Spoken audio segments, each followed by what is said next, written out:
Fala galera, primeiro eu gostaria de me apresentar, meu nome é Adriano Pagi, eu sou responsável pela produtora digital Toca Comigo.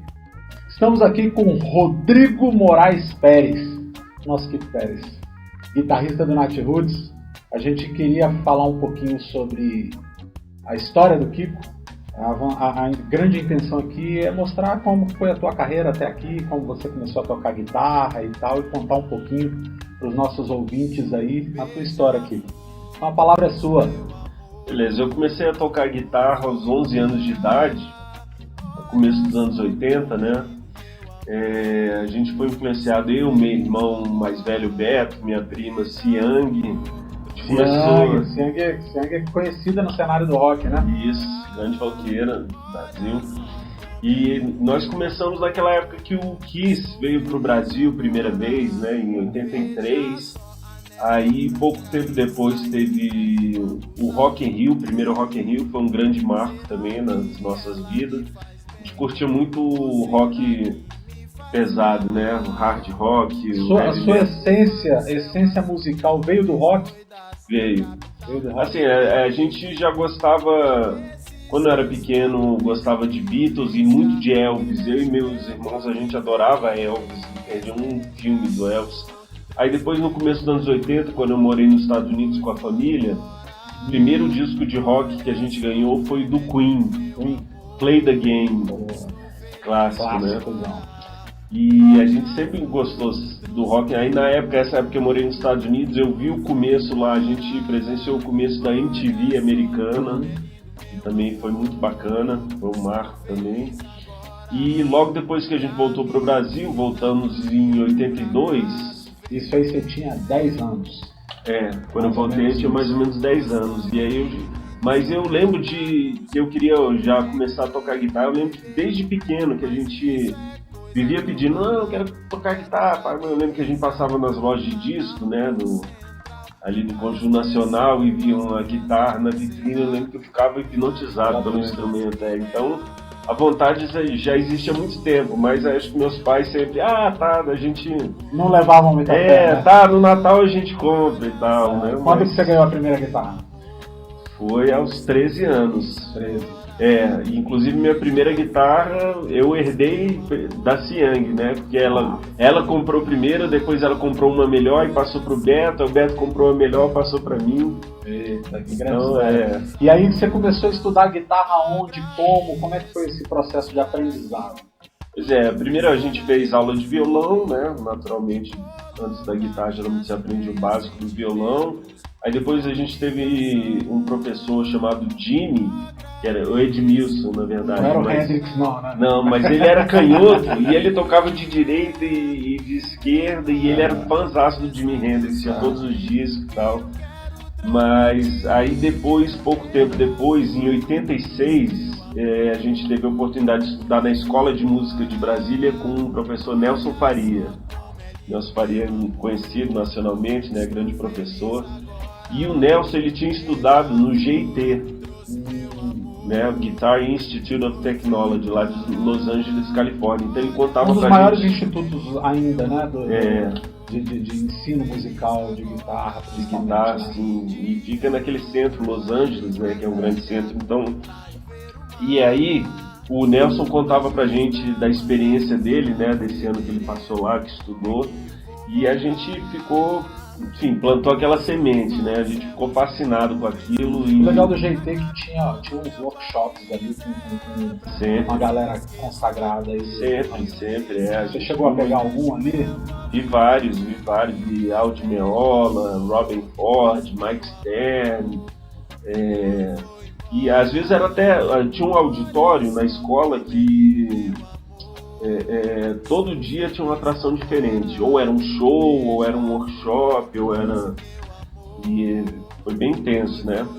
E isso a gente estudou com o Nelson na Escola de Música de Brasília em 86, e em 1991, depois que eu tinha acabado o segundo grau, e meu irmão Beto também estava querendo se profissionalizar e tal, aí meu pai conseguiu, assim, viabilizar, e aí a gente foi junto, eu e Beto. Então a gente foi pro GIT, começamos o curso em março de 91 e formamos em março de 92, porque o GIT é um curso de 1 ano só. É bem intensivo, né? Como se fosse 4 anos em 1. Então, é muito material. Inclusive, pessoal, muita gente acaba se estressando porque é tanta coisa. O GIT ainda é, dentro da sua metodologia de ensino, você deve passar muita coisa que você aprendeu lá, né? Muita das técnicas de acelerar o aprendizado, né? Porque justamente você tem que ir 1 ano só para pegar tudo aquilo. Lógico que eu tenho material para estudar pro resto da vida, né? Então tem coisas que... Você continua estudando, né? Sim, pro resto da vida a gente tem coisas para estudar, mas assim, algumas coisas, existem algumas metodologias desenvolvidas para acelerar o aprendizado também. Entendi. E quando eu voltei de lá, né, em 92, eu comecei a dar aula também, e aí fui adaptando também coisas do curso. Lógico, aos meus alunos, nem todo mundo, por exemplo, as pessoas às vezes me procuram para ter aula de guitarra, nem todo mundo quer aprender partitura, quer ser profissional da música. Quer tocar uma musiquinha, exato, fazer um solo. Então você não precisa ensinar todo aquele conteúdo, né? Porque lá a gente aprendeu, a gente teve aula de leitura musical, aula de treino do ouvido, né? Ear training e muitas outras coisas que a gente aprendeu lá. E aí eu ainda fiz um resumo disso e usei durante muitos anos para dar aula. Né? Mas quando eu voltei do GIT, pouco tempo depois que eu voltei, eu fui convidado a fazer parte da Banda Právida. A Banda Právida fez um sucessaço em Brasília e em algumas cidades fora também. Foi, no começo dos anos 90. Eu lembro, eu curtia muito Právida. O reggae, cara, como é que surgiu o reggae na tua vida? Cara, então, eu falei do meu irmão mais velho, né, o Beto, que como irmão mais velho apresentou muitos dos discos de rock clássico, né? Chegava lá em casa com os amigos mais velhos. Sempre foi muito eclético, né? Aí apresentou Led Zeppelin, Black Sabbath e tal, mas o meu irmão mais novo, que é 1 ano mais novo que eu, o Ayrton, ele que era o grande regueiro lá de casa. E aí, então eu como irmão do meio, peguei as duas influências, do rock e do reggae. Ali e escutando tudo. Exato. E aí surgiu o convite para entrar no Nat Roots. Foi até engraçado. Era Nativos na época. Nativos, Foi até engraçado porque meu irmão, o Ayrton, estudava na UNB junto com o Luiz Maurício, com o Bruno, que a gente já conhecia. Só que antes deles falarem comigo, eles foram falar com o meu irmão lá na UNB. Não, com o Júlio. Com a Ayrton.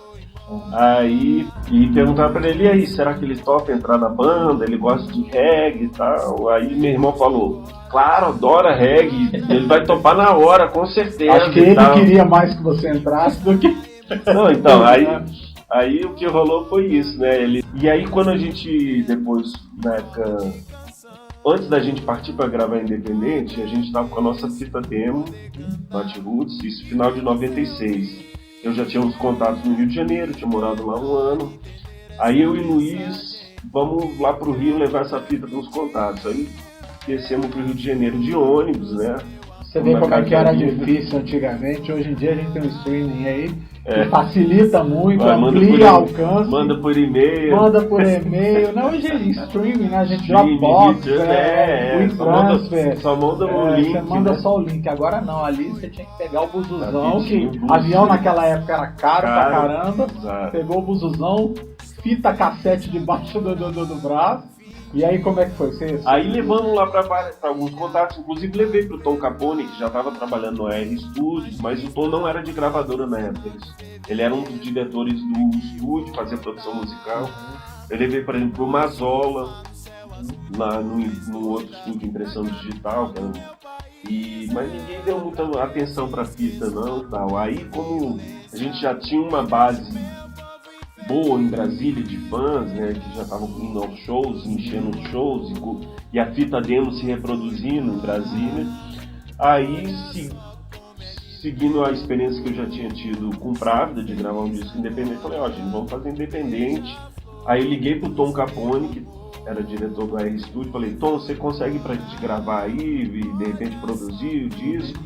Eu consigo, que época vocês querem vir? Vou marcar aqui. A gente foi e gravou no Estúdio B.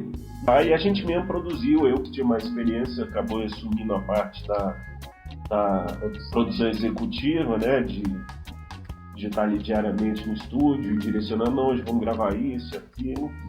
E fizemos na raça e na coragem e deu super certo a estratégia que a gente bolou, né? Muita gente acha, o pai da Isabela que bancou o primeiro disco, coisa nenhuma. Não, a gente... até eu sempre aproveito para desfazer esse mito, né? Mito urbano, né? Isso aí.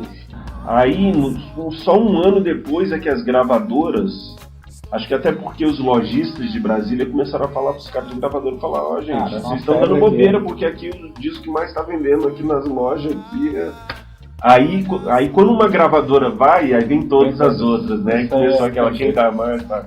Aí a gente acabou assinando com a EMI, na época tinha o Torquato Mariano como diretor artístico, né? Que grande músico brasileiro e produtor também. E acho que isso também pesou na nossa decisão. E aí a EMI relançou o disco e começou a trabalhar tudo de novo. Mas aí, cara, a gente realmente... Aí o disco decolou, né, assim... Legal, e assim, a estrada, né, cara, você tocou já em muitos lugares, né, no Brasil, fora do Brasil. Como é que é essa experiência aí de tocar para grandes públicos? Como é que é? Qual a sensação pro guitarrista? Cara, o Natiruts acho que sempre foi uma banda, assim, do público, né?